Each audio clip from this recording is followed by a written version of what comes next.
اپنے آپ کو بے چین نہ کرو، بے قرار نہ کرو، بے سکون نہ کرو، رب کی یاد میں آ جاؤ، درود و سلام میں آ جاؤ، نعت کے حسن میں آؤ، تلاوت کی دنیا میں آؤ، سجدوں کے نور میں آؤ، آؤ کبھی کھول کے دل مسجد کی صفائیاں کریں، آؤ آؤ نہ کبھی کوئی بوڑھا دادی نانی دادا ان کے پاس بیٹھ کے پیر دبا کے اللہ کو راضی کرے۔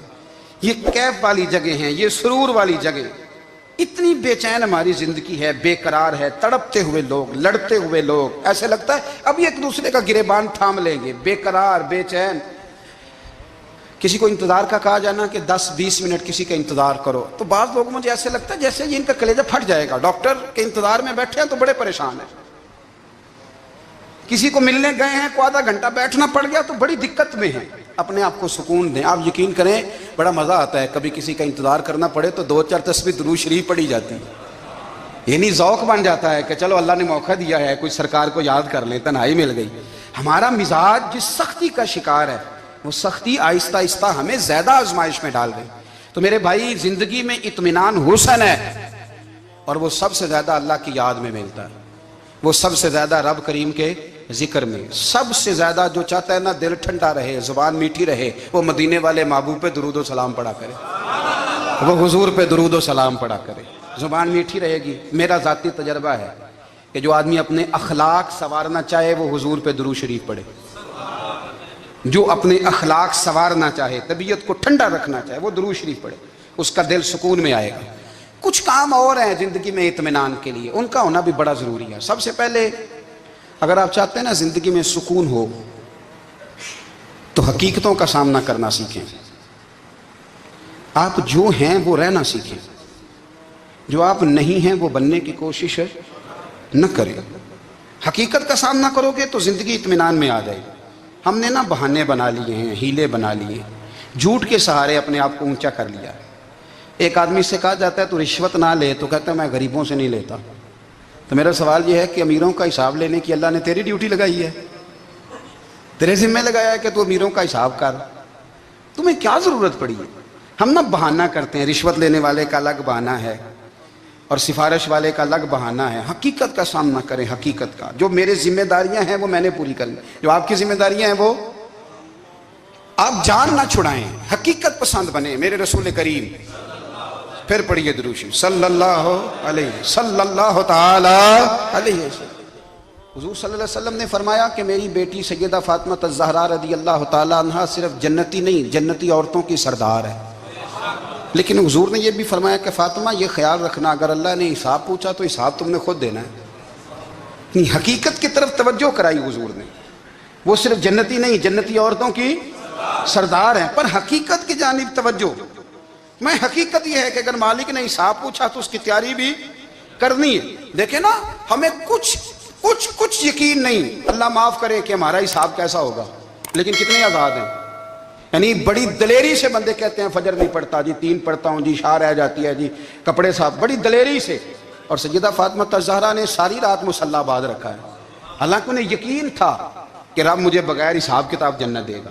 حقیقت کا سامنا کریں، جو حقوق آپ کے ہیں وہ آپ نے ادا کرنے ہیں، جو ذمہ داریاں ہیں وہ ذمہ داریاں ہیں۔ دیکھیں نا، حضرت موسیٰ کلیم اللہ علیہ السلام کے پاس اسرائیل روح نکالنے آئے تو حضرت موسیٰ نے تھپڑ مارا، آنکھ نکال دی، واپس گئے۔ اللہ انہوں نے تو جلال فرمایا ہے، کہا موسیٰ علیہ السلام سے کہیے بیل کی پشت پر ہاتھ رکھیں، جتنے بال ان کے دستے مبارک کے نیچے آئیں گے اتنے 1000 سال ان کی عمر بڑھا دی جائے گی۔ یعنی میرے کان میں کوئی بتا دے کہ جناب 60 سال بڑھ گئی، یا آپ کے کان میں کوئی کہہ دے تو خوشی ہوتی ہے کہ نہیں؟ لیکن یہ حقیقت پسندی نہیں، اس لیے کہ 60 بھی گزر جائیں گے، 70 بھی، یہ حقیقت نہیں۔ حضرت موسیٰ کلیم، چلے میں مثال دیتا ہوں، سمجھ لے 10 بال، حالانکہ بہت زیادہ آتے ہوں گے، 10 بال اگر حضرت موسیٰ کے ہاتھ کے نیچے آئے تو 10,000 سال تو عمر بڑھ گئی نا۔ 10 یعنی 10 سال نہیں، 10 100 نہیں، 10 بہت زیادہ تھی نا۔ حضرت موسیٰ کلیم اللہ علیہ السلام سے آ کے عرض کیا گیا حضور بیل کی پشت پر ہاتھ رکھیں، جتنے آپ کے ہاتھ کے نیچے بال آئیں گے اتنے 1000 سال عمر بڑھ جائے گی۔ تو حضرت موسیٰ نے حقیقت پسندی والی بات کی، فرمایا پھر کیا ہوگا؟ 10,000 سال کے بعد پھر کیا ہوگا؟ کہا حضور جانا تو پھر بھی ہے، فرمایا پھر ابھی چلتے ہیں۔ اگر جانا ہے نا، جانا ہے تو پھر، اگر جانا ہے تو پھر ابھی، اور سجنوں اگر نماز پڑھنی ہے تو ابھی کیوں نہیں؟ اگر داڑھی رکھنی ہے تو پھر رمضان کا انتظار کیوں کریں؟ ابھی کیوں نہیں؟ اگر سچ بولنا ہے تو پھر، اگر رزق حلال کھانا ہے تو پھر انتظار کا ہے گا؟ حقیقت ہوتی ہے، بہانہ ہوتا ہے، حقیقت چھپ نہیں سکتی بناوٹ کے اصولوں سے، کیونکہ خوشبو آ نہیں سکتی کبھی کاغذ کے پھولوں سے۔ یہ بات یاد رکھیں۔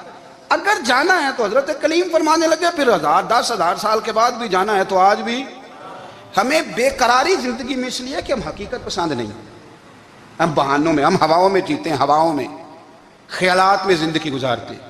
بڑا ٹائم پڑا ہے، مثلاً کتنا میرے رسول کریم صلی اللہ تعالیٰ علیہ وآلہ وسلم نے ایک دن صحابہ سے فرمایا تمہیں حیا نہیں آتی؟ حضور کیا ہوا؟ فرمایا وہ والے مکان بناتے ہو جن میں تم رہ نہیں سکتے، وہ والا مال جمع کرتے ہو جو کھا نہیں سکتے، حیا نہیں آتی؟ عرض کی حضور حکم کریں تو محبوب فرمانے لگے جوتے کا ایک تسمہ بند کرتا ہوں تو سوچتا ہوں دوسرا بند کرنے سے پہلے موت آ جائے گی، ایک سانس اندر جاتی ہے تو دوسرا آنے سے پہلے میں یاد کرتا ہوں کہ مجھے دنیا سے جانا ہے۔ تمہیں حیا نہیں آتی؟ وہ مکان بناتے ہو جن میں رہ ہی نہیں سکتے، وہ مال جمع کرتے ہو جو کھا، حقیقت پسند نہیں بھائی ہم۔ بہت سارے لوگ ہیں بڑی باتیں سناتے ہیں، بڑی، میں کہتا ہوں اصل میں نا زیادہ باتیں سنا کے نا بیچارہ اپنے آپ کو مطمئن کرنا چاہتا ہے، اصل بات یہ ہے کہ اندر سے نا ہلا ہوا ہے، کچھ بھی نہیں، بڑا زیادہ ہنستا ہے اور مجھے لگتا ہے کہ کوئی گہرا زخم چھپا رہا۔ اس لیے ملمہ سازی، حقیقت پسند بنو، حقیقت پسند۔ یاد رکھنا من ترک صلاۃ متعمدا فقد کفر، میرے رسول نے حقیقت بیان کی، فرمایا جس نے ایک نماز بھی جان بوجھ کے چھوڑی اس نے رب کے رب ہونے کا انکار کیا، اس نے کفران نعمت کیا۔ یہ حقیقت ہے، کوئی کلیریفیکیشن نہیں، کوئی وضاحت نہیں۔ جو نماز نہیں پڑھتا جھوٹ بولتا ہے، غلط بیانی کرتا ہے۔ جو شخص رزق حرام کما کے کہتا ہے کہ اس کے بغیر گزارا نہیں چلتا، وہ جھوٹ بولتا ہے، اس لیے کہ رب فرماتا ہے جب تجھے پیدا کیا ہے تو تیرا رزق میرے ذمہ ہے۔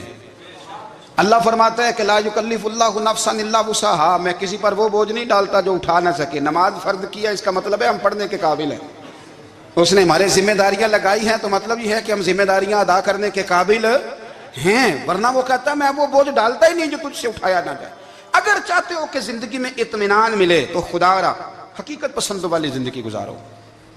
یہ فضاؤں میں زندہ رہنا، ہواؤں میں، اللہ بڑا معاف کرنے والا ہے، اللہ بڑا کریم ہے، معاف کر دے گا، تو بھئی یہ بات صحابہ کو بھی پتا تھی، یہ اہل بیت کو بھی خبر تھی، تو وہ تو ایک ایک بات کا لحاظ کرتے تھے۔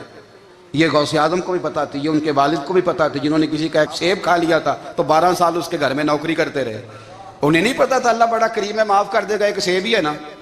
تو حقیقت پسندی آپ کو سکون دے گی، اور اگر آپ نے اپنے آپ کو غیر مطمئن کیا ہوا ہے، بات کچھ اور ہے، اور آپ نے اپنے آپ کو ڈال کسی اور طرف لیا ہے، تو پھر آپ کو سکون مل سکتا؟